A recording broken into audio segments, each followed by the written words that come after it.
अस्सलाम वालेकुम ख़ातिन हज़रात, मैं हूँ इसरार अहमद कसाना। मुख्तलिफ़ चीज़ें चल रही हैं, पाकिस्तान के सियासी मंज़रनामा आपको पता है हमेशा हॉट रहता है। और एक तो ये है कि DGIS-PR साहब का ट्वीट आ गया है फाइनली कि COAS जो हैं वो अमेरिका नहीं गए, बल्कि वो कह रहे हैं कि जी वो एक कॉन्फ्रेंस के लिए वहाँ पे 5 दिन के लिए गए हैं और यूके में। तो ये ऐसे ही एक अपरोर सा एक क्रिएट हुआ है, तो उसको उन्होंने डिनाई किया है। लेकिन देखते हैं कि इसकी क्या एक्चुअल सिचुएशन क्या है।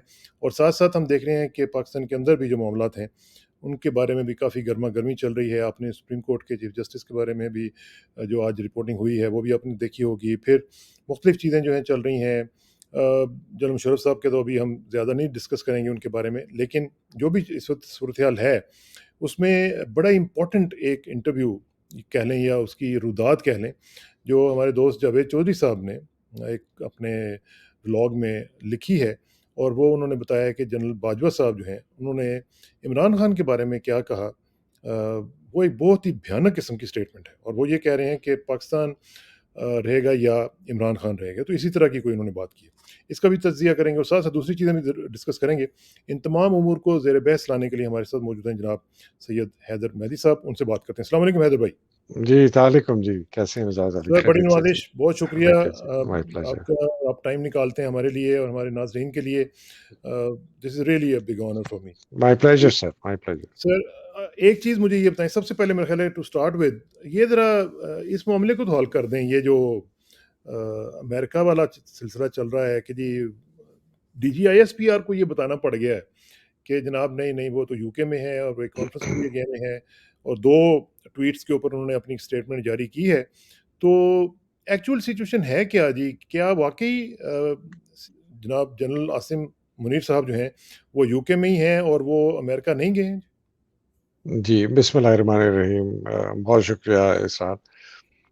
इसरार, ये ट्वीट बज़ाते खुद बताता है कि ये लोग झूठ बोल रहे हैं। मतलब इस झूठ के बिल्कुल ना सर है ना पैर है, मैं आपको बताता हूँ क्यों। पहले तो ये है कि ये 3 दिन से ये बात चली हुई है और सबसे पहले इसको मेरे पास बहुत खबरें आई थी लेकिन मुसद्दक़ा नहीं थी, तो ठीक है। मैंने इसको नहीं कहा। आदिल राजा ने इसको पब्लिक किया। हुँ, फिर मेरा आदिल राजा के साथ कल व्लॉग हुआ, हमने उसको भी बड़ा इसके डिटेल में डिस्कस किया। आदिल राजा ने मुझे फिर टीटरबरो एयरपोर्ट के मुतालिक, आप भी उसको बड़े फ़ेमिलियर हैं। ये जी, जी, मैंने छोटा देखा, रि मैं गया हुआ हूँ ये उसमें, छ छोटा-सा गए हुए एयरपोर्ट हैं है। ना?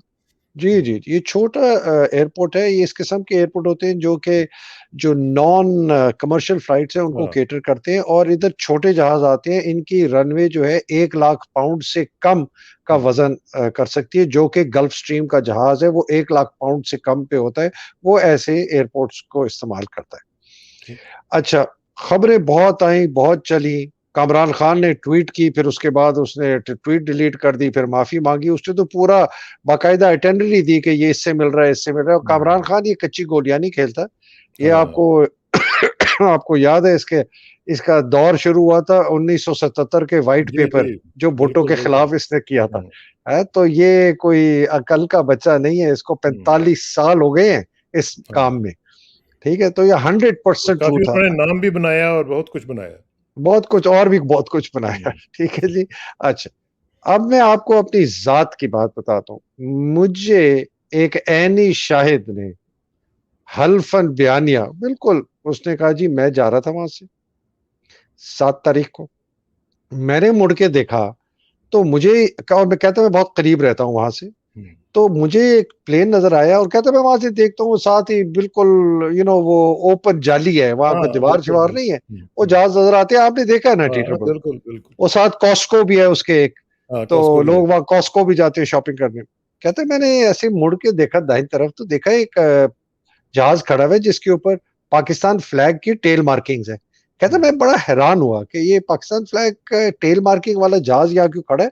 और कहते हैं मुझे चूँकि जहाज़ों का बहुत पता है, मैं रहता भी हूँ, मुझे वैसे भी शौक है, तो वो गल्फ स्ट्रीम था और पाकिस्तान टेल की मार्किंग थी। हुँ, कहते हैं वो तो जैसे ही मैं बाद में गया तो मैंने इधर-उधर जब ये चीज़ें देखी कि यार ये तो आर्मी चीफ का कह रहे हैं। वो तो उस वक़्त तक शाम हो गई थी। कहता है मैं भागा निकला और अपना मैं लेके कि मैं जाके तस्वीर खींचूं उस जहाज की। कहते हैं बाय द टाइम वो मेरा ख्याल है बात बहुत फैल गई थी, तो वो जहाज वहां से निकल चुका था और साथ एक हैंगर है, कहते हैं मुझे यकीन है वो जहाज उसमें। तो ये तो हमारे आई सामने विश कि अब उन्होंने वो पिक्चर ले ली होती तो मजा आता। आई विश, आई विश, हाँ, हाँ, तस्वीर ली है लेकिन उसमें वो जहाज नहीं है। हाँ, लेकिन वो ऐसा बंदा है जो उससे कोई झूठ बोलने हाँ, की कोई जाहिर है, ऐसी जाहिर चीज है। नहीं। कहते हैं मैंने किसी और को बताया तो उसने कहा नहीं यार हो सकता है C-130 हो, तो उसने कहा सर C-130 तो इधर 730 तो लैंड, उतरता ही वो तो नहीं है। लैंड ही नहीं कर सकता, वो तो एयरक्राफ्ट की कैपेसिटी हाँ, नहीं है उस रनवे की, ना उसकी लेंथ की कैपेसिटी है, ना वो वेट बेरिंग कैपेसिटी है उसकी रनवे की।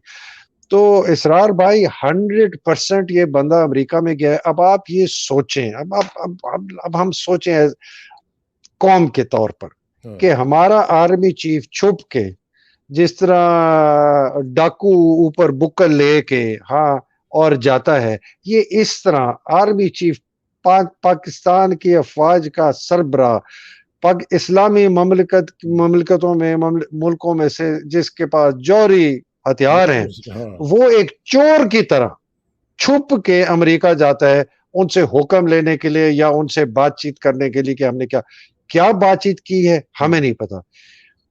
आप सोचें कि एक आदमी जिस तरह बाजवा था, जिस तरह उसने इस मुल्क को बेचा, मैं बाजवा की जावेद चौधरी वाली बात करता हूं अभी, लेकिन ये आदमी गया, क्या डिस्कशंस की है इसने, बहुत ही करीब मैनहट्टन है, साथ ही वो है, किस किस्म की इन्होंने एग्रीमेंट्स की हैं, क्या इन्होंने उनको ऑफर किया है, क्या उन्होंने इसको ऑफर किया है, क्या ये एक वाहिद आदमी हमारे मुल्क के फैसले कर रहा है, जिस तरह बाजवा ने हाँ। जावेद चौधरी को बताया कि मैंने फैसला किया कि इमरान इस मुल्क के लिए ठीक नहीं है, तो मैंने इसको फिर निकाला, फिर कहते हैं मैंने इसको बाद में ये कहा मतलब इतना बेवकूफ आदमी है। उसकी तरफ हम आते हैं, लेकिन मुझे ये बताएं कि अगर अगर हम्म, ये बता भी दें कि जी मैं अमेरिका जा रहा हूँ, तो हमने हम्म, क्या कर लेना था?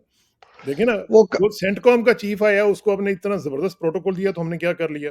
हम्म, आपने रिजीम चेंज ऑपरेशन कर लिया, तो हमने क्या कर लिया? तो ये भी हम्म। बता देते कि भई मैं अमेरिका जा रहा हूँ, मेरी मीटिंग्स हैं। इसलिए कि उसके बाद जो उन्होंने करना था तो लोग कहते ये जी अभी अमेरिका जॉइंट चीफ ने इसलिए, भी तो जाना है ना, जॉइंट चीफ ने भी, मेरे ख्याल है उनका भी शेड्यूल्ड है। तो जॉइंट चीफ ने, जॉइंट चीफ उस कंसल्टेंट के जैसा रोल है, ना उसके पास ताकत है, ना उसके पास सिवाय मक्खियां मारने के और अखबार पढ़ने के जॉइंट चीफ के पास और कुछ नहीं है। ये वैसे ही फिर मैं रखा हुआ बता, क्यों है ये? आपने पोज़ीशन बनाई भी क्यों है? ये इस पे इसको थोड़ा पॉज करें, ये बहुत लंबा है। ये बनाई इसलिए थी एनीवे कि तीनों फोर्सेस के अंदर कोऑर्डिनेशन हो, एक जॉइंट एक्शन प्लान हो जब भी जंग हो। लेकिन ये बिल्कुल एब्सोल्युटली यूजलेस ऑफिस है। ये करते रहते हैं, लेफ्टिनेंट जनरल्स भी इसके अंदर पोस्टेड है, मेजर जनरल्स भी है, ब्रिगेडियर भी है, फलाना भी है, ये भी है, वो भी है। अ, वो क्या कहते हैं, टेक्निकली इनको एसपीडी भी रिपोर्ट करती है, आईएसपीआर भी बाय द वे इसको रिपोर्ट करती है टेक्निकली, हाँ, समझ गए ना। लेकिन उसके उसके पास कोई पावर नहीं बिल्कुल।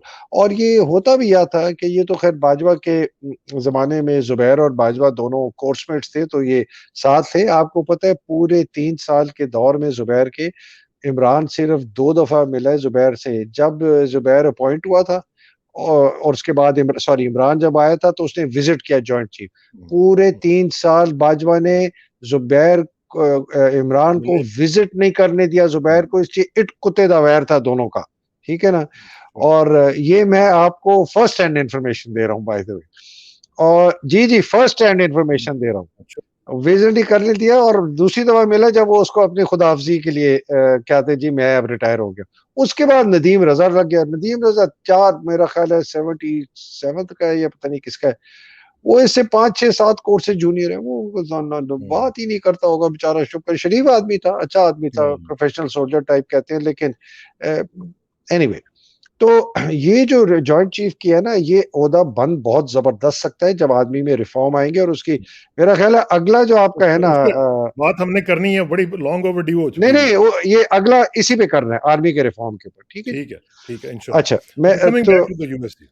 तो कमिंग बैक, तो इसने इसलिए नहीं बताया कि इनका जो अभी प्लान है ना करने के लिए, जो कि बहुत ही अब स्पेकुलेशन ही कर सकते हैं मैं और आप, हाँ, क्या स्पेकुलेशन है कि जी ये वो मार्शल लॉ तो वैसे तो है ही लगा हुआ, हर चीज फौज ही चला रही है, तो एक किस्म का मार्शल लॉ ही है, ठीक है ना। लेकिन उनके ये साथ ये आज़ादियाँ खत्म हो चुकी हुई हैं, लोगों को उठाया जा रहा है, और क्या मार्शल लॉ होता और क्या मार्शल लॉ है, कोर्ट्स इनके साथ हैं, पुलिस इनके है? हाँ, साथ है, ब्यूरोक्रेसी इनके साथ है, इलेक्शन कमीशन इनके साथ है, सब इनके साथ हैं। तो ये किस किस्म का ये आज़ाद मुल्क तो है नहीं ना। आपने वो बेचारे उसकी आज़म सवाती की तकरीर सुनी होगी rule of law oh! Conference में, वो पेनफुल। मतलब कि मैं तो लिटरली आंसू आ गए। फिर मैंने शहबाज गिल के वो आज़म हुँ, सवाती का सुने, मतलब उस बंदे की, वो कहता है कि जी जब ये मुझे मारते थे और मेरी चीखें निकलती थी तो वीडियो इन्होंने की, और वही वीडियो इन्होंने जाके बाजवा को दिखाई कि देखे जी हमने इस आदमी के साथ क्या किया है। और ये मतलब दिस सैडिस्ट हैं, ये क्या ये मेरा ख़्याल है कि इनका कोई दिमागी, मेरा ख़्याल है, जो ऑब्वियसली प्रोग्राम है ना वो, सैडिस्ट ऑब्वियसली सैडिस्ट सैडिस्ट लोग इस तरह करते हैं। ऑब्वियसली ये क्रिमिनली इनसेन लोग होते हैं। यू नो इनके ऊपर बड़ी स्टडीज हुई हुई हैं, और ये नहीं ठीक हो सकते। और इसी किस्म के ये लोग जब इनको नजर आते हैं, और अगर आपने कोई इस किस्म की fascist totalitarianism, brutalism, physical torture, sexual abuse, इस किस्म की चीजें कर रहे हो, तो फिर आप इस किस्म के लोगों को ढूंढते हैं कि यार इनको लाके इस जगह पे हुँ, लगाएं, बिकॉज आपको पता है कि हुँ, ये इन लोगों ने इस किस्म के काम किए, और उनके बिल्कुल हमारे उनके दिल में कोई दुख दुख नहीं होता। हमारे स्कूल में एक हमारा सीनियर होता था, वो ऐसे ना गला दबोच के बिल्लियों को मारता था। मतलब वो इमेजिन करें वो उस वक़्त। तो दिस ये इन लोगों की ये ज़हनियत ऐसी होती है, ये पैदाइशी बीमार होते हैं। ये अज़ियत पसंद लोग होते हैं। ये अज़ियत पसंद होते हैं, और इनको कोई एक किस्म की एक बहुत ही कोई भयानक किस्म की इनको एक नशा होता है इस किस्म का मेंटल करने के लिए सिकनेस है ना कर बेसिकली तो। हैं?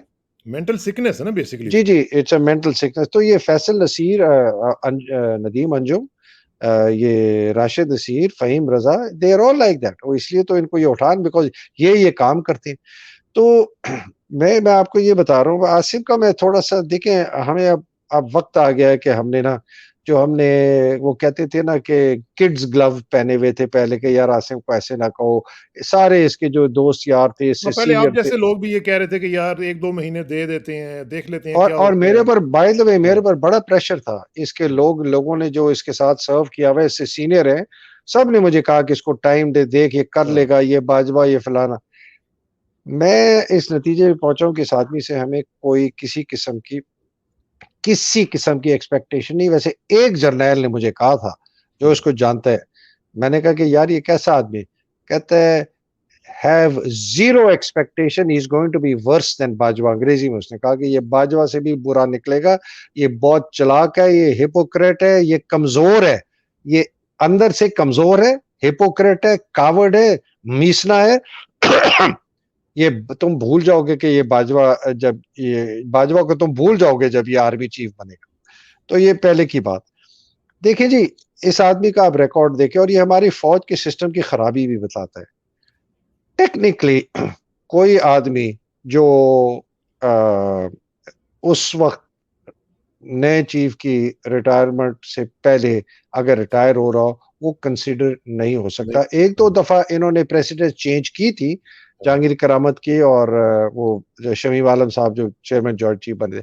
बट नॉर्म जो है, और लिखा हुआ भी कहीं नहीं है, नॉर्म ये है कि जी all those who are in service at the time of the date of the retirement of the army chief, वो एलिजिबल हैं उनके नाम जाने के लिए। या आप किसी भी सेक्रेटरी डिफेंस से पूछ लें, नईम लोधी से पूछ लें, आसिफ यासीन से पूछ लें, ये स्टैंडर्ड है।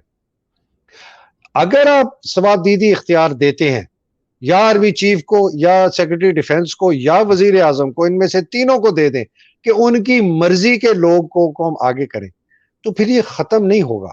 आप ये हुँ, सोचें कि अगर वजीर आजम कहता है ये नवंबर में, अगला जो नवंबर अब कहाँ 2025 में आएगा, ठीक है जी, हाँ, नवंबर बिल्कुल, 2025 में अब नया आर्मी चीफ अपॉइंट हो रहा है, और वजीर आजम जो भी उस वक्त हो, या सदर हो, पता नहीं क्या निज़ाम होगा, मुझे तो नहीं पता, मेरा ख्याल है निज़ाम ही कुछ डिफरेंट होगा इंशाल्लाह। वो कहते हैं नहीं जी मुझे सितंबर में लिस्ट भेजो, ठीक है, हुँ, मैंने नवंबर में अपॉइंट। अब आप सोचें, इसका मतलब ये है कि सितंबर में जो बंदे हाजिर सर्विस है, जब जिस दिन लिस्ट गई, हाँ, अक्टूबर में जो हाजिर सर्विस है लेकिन रिटायर हो गए, नवंबर में जो हाजिर हाजिर सर्विस है 28 नवंबर तक, वो तो ये तो 15-20 या 5-10-12 पता नहीं कितने जर्नैलों की लिस्ट बन गई। तो हाँ। ये तो सारा निजाम ही खत्म हो गया ना। अब आपने मर्जी से अपना जो भी है पीछे से वो जिस तरह भुट्टो ने किया कि 7वां जर्नैल बनाया हाँ, हाँ, जिया, ज़्यादा। उसने ही उसको लटकाया। तो आप जब इस किस्म की सवाबदीदी इख्तियारात इस्तेमाल करेंगे, और पाकिस्तान का प्रॉब्लम ही सवाबदीदी इख्तियारात है। एसएचओ के पास सवाबदीदी इख्तियारात है, एफबीआर के जो कस्टम वाला है उसके पास है, इंटेलिजेंस वाले के पास है, फौजी वाले के पास है, जज के पास है, इंटरप्रिटेशन की सवाबदीदी। आपके पास लिखा हुआ है कानून, आप उसको छोड़ के आप करते। तो इरशाद, ये मैं बहुत इंपॉर्टेंट बात हुँ, कर रहा हूँ। ये आदमी मेरी नजर में इलीगल चीफ है। He is not a legally appointed chief. ये सिस्टम को तोड़ के अमेंड करके इसको बनाया गया, और इसके सिर्फ बनाया गया है मरियम की वजह से। इसका एक और भी मैं आपको बात बताऊं, ये मैं हुँ, बार बार बताना चाहता हूं, मैंने पिछली दफा भी आपको बताई थी इसरार ये, लेकिन इट इज जी, इंपॉर्टेंट कि लोग इसको याद रखें। ये बंदा अपॉइंट हुआ था, लेफ्टिनेंट जनरल प्रमोट हुआ था सितंबर 2008 18 में। 18 में। 4 साल की सर्विस होती है लेफ्टिनेंट जनरल की। इसने सितंबर 2022 में रिटायर होना था। इस आदमी ने, ये इतना चालाक, इतना गुन्नी, इतना मक्कार, इतना फरेबी, ये उस वक्त का था। इसने कोई बहाना बनाया पता नहीं किस चीज का, और इसने रैंक अपना लगाया 5 दिसंबर 2018 को। हुँ, उसका मतलब क्या कि ये नंबर 1 हो गया उस लिस्ट में, जो जिसने 2022 में जर्नैल बनना था। अच्छा, ये हाँ, बाय द वे बाजवा की एक्सटेंशन से 1 साल पहले की बात है।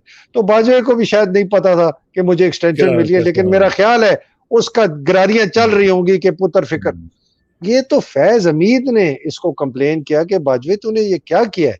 मैं हुँ, तो ऑलरेडी 5वें नंबर पे हूं, मैं भाई चौथे नंबर पे, मैं 5वें पे आ जाऊंगा। उसने कहा अच्छा अच्छा फिक्र ना कर, मैं इसका रिवर्स करता हूं। इसका कोरो चेंज किया गया, वो ऑर्डर जो होता हुँ। है अपॉइंटमेंट जी, का। जी, जी। हालांकि हो चुका था कि जी ये 5 दिसंबर 2018 से लेफ्टिनेंट जनरल है, उसको तब्दील किया गया। अब ये देखें, ये फौज में इस तरह कभी नहीं होता। तब्दील करके चीफ ने कहा इसको कर दो, मेरा ख्याल है 27 नवंबर कर दो। अब 27 नवंबर करने का मकसद सिर्फ क्या था कि ये आर्मी चीफ के रन से निकल जाएगा। निकल जाए, हाँ। अब आप ये सोचें, ये लोग सोचें, इसको हुँ, बहुत गौर से देखें इस बात को। बाजवा ने इसको आर्मी चीफ के रन से निकालने के लिए 27 नवंबर किया, बिकॉज फैज हमीद इसके ज्यादा करीब था, ये भी उसके करीब था। हाँ, ये इसके ससुर का बहुत खासुल खास था। इसको जिसने परवरिश की, मैं बार बार कहता हूँ, जिसने हाँ, आसिम को पाला है, इसका मामू बशीर शाह, मामूली। हुँ, वो एजाज अमजद का जो बाजवा का बट ससुर है उसका बड़ा करीबी। तो ये आपको सारी चीजें समझती, अगर ये चीज समझे, इसका बनाना गैर कानूनी, गैर आईनी। मैं तो कहता हूँ जब भी कभी इंशाअल्लाह ताला हुकूमत आएगी ना, ये केस जाना है सुप्रीम कोर्ट के पास कि जी ये सवाबदीदी इख्तियार कैसे आपने किया। अपना तो जज आप सीनियोरिटी पे अपॉइंट करते हैं, यहाँ वो बंदा हाँ, रिटायर हो चुका है 27 को, आपने उसको आर्मी चीफ बना दिया। ये सिस्टम नहीं है। पहले तो आप इसको नल एंड वॉइड कर। मैं तो खैर किसी और चीज का सोच रहा हूँ कि ये 100-150 जिनको झाड़ू फिरेगी तो सारे के सारे हुँ, जाएंगे। लेकिन हुँ, अगर ना भी जाए, ये एक बहुत बड़ा केस बनता है। ये उसी किस्म का आर्मी चीफ है जिस किस्म का शहबाज शरीफ